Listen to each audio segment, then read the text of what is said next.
1400 வருஷத்துக்கு முன்னாடி குர்ஆன் எப்படி இருந்துச்சோ அச்சசல் அதே குர்ஆனை பார்த்திருக்கீங்களா? நபிகள் நாயகம் ஸல்லல்லாஹு அலைஹி வஸல்லம் அவர்களுடைய தோழர்களான சஹாபாக்கள் கைப்படையா எழுதின திருக்குர்ஆனை பார்த்திருக்கீங்களா? இந்த வீடியோல நான் உங்களுக்கு காமிக்க போறேன். நம்ம சேனலை இதுவரைக்கும் யாரும் ஃபாலோ பண்ணல அப்படின்னு சொன்னா மறக்காம ஃபாலோ பண்ணிருங்க. அல்ஹம்துலில்லாஹ் எங்க இருந்து யார் கொண்டு வந்தாங்கன்னு தெரியல, பட் எங்களுக்கு இதை பாக்குற பாக்கியம் கிடைச்சதுங்க. எல்லா புகழும் இறைவனுக்கு. எனக்கு கிடைச்ச பாக்கியம் வியூவர்ஸ் ஆகிய உங்க எல்லாத்துக்கும் கிடைக்கணுங்கிறதுக்காக நான் இதை வீடியோவா ஷூட் பண்ணி போடுறேன். நீங்க யார் யாருக்கெல்லாம் ஷேர் பண்ணணும்னு நினைக்கிறீங்களோ எல்லாத்துக்கும் ஷேர் பண்ணி விட்டுருங்க. இப்ப மேல வந்து இங்க பார்க்கக்கூடிய எழுத்து தான் ஒரிஜினல். குர்ஆன்ங்கிறது இஸ்லாமியர்களுடைய புனித வேதமாக இருந்தாலும் உலக மக்கள் எல்லாருக்கும் இறக்கப்பட்ட ஒன்று தாங்க. இப்பெல்லாம் எங்க ஒரு வீடியோ போட முடியல, தொட்டதுக்கெல்லாம் பிதஅத்துன்னு சொல்றாங்க ஒரு கூட்டம். நபிகள் நாயகம் ஸல்லல்லாஹு அலைஹி வஸல்லம் செய்யாத ஒரு செயலை செய்யறது வந்து பிதஅத்துன்னு சொல்லி சொல்றாங்க. அப்ப இந்த குர்ஆன் ஷரீஃப் நபிகள் நாயகம் ஸல்லல்லாஹு அலைஹி வஸல்லம் அவருடைய காலத்துக்கு அப்புறம் தான் முழு வடிவமா நமக்கு வந்திருக்குது. அதுக்காக குர்ஆனே ஓதாம இருப்பாங்களா என்ன? சரி, ஓகே, அதெல்லாம் விட்டு போட்டு நம்ம கண்டென்ட்குள்ள போலாம். நபிகள் நாயகம் ஸல்லல்லாஹு அலைஹி வஸல்லம் அவங்களுடைய காலத்திற்கு பிறகு இஸ்லாத்தினுடைய முதல் கலீஃபாவான அபூபக்கர் சித்திக் ரலியல்லாஹு தஆலா அன்ஹு அவங்களுடைய காலத்துல உமர் ரலியல்லாஹு தஆலா அன்ஹு அவங்களுடைய ஆலோசனை பேர்ல தான் குர்ஆன் ஷரீஃப் ஒன்று திரட்டப்பட்டது. இந்த குர்ஆன் ஷரீஃப் கோர செஞ்சது சஹாபிகள் ஒவ்வொரு ஆள்கிட்ட கேட்கறாங்க. உமர் ரலியல்லாஹு தஆலா வாசல்ல வாளோட நிப்பாங்க. ஒவ்வொரு ஆட்களா வந்து என்ன செய்யணும், அவங்களோட மெமரிஸா இருக்கிறத சொல்லணும்,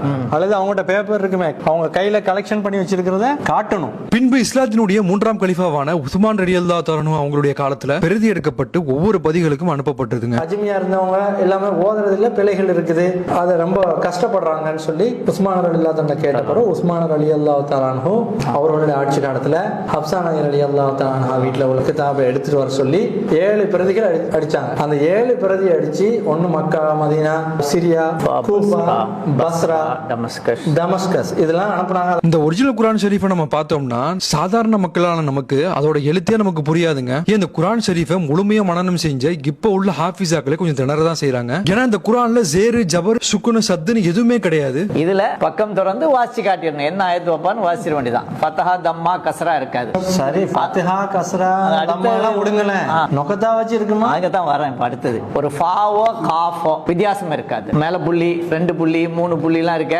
அங்க அதெல்லாம் இருக்காது. இப்ப இதே மாதிரி ரா, நூன் ரெண்டும் ஒரே மாதிரியாக இருக்கும். எல்லாரும் ஆய்வு செய்யறாங்க, அப்படி செய்யறாங்கன்னு சொல்லி சொல்றாங்க. ஆனா இந்த குர்ஆன் ஷரீஃபை இப்ப எத்தனையோ ஹாஃபில்கள் இருக்கிறீங்க சுத்தி வர, மாஷா அல்லாஹ். இதுல யாரெல்லாம் ஹாஃபில் கையை தூக்குங்க. அவளுக்கு மச்சான் ஒரு போட்டி வச்சிருக்கிறாங்க, சரியா? மாஷா அல்லாஹ், தூக்குங்க ஹாஃபிஸா. ஹசன் தூக்குங்க. யாரெல்லாம் ஹாஃபில் ஓதிட்டு இருக்கிறீங்க அவளும் தூக்குங்க.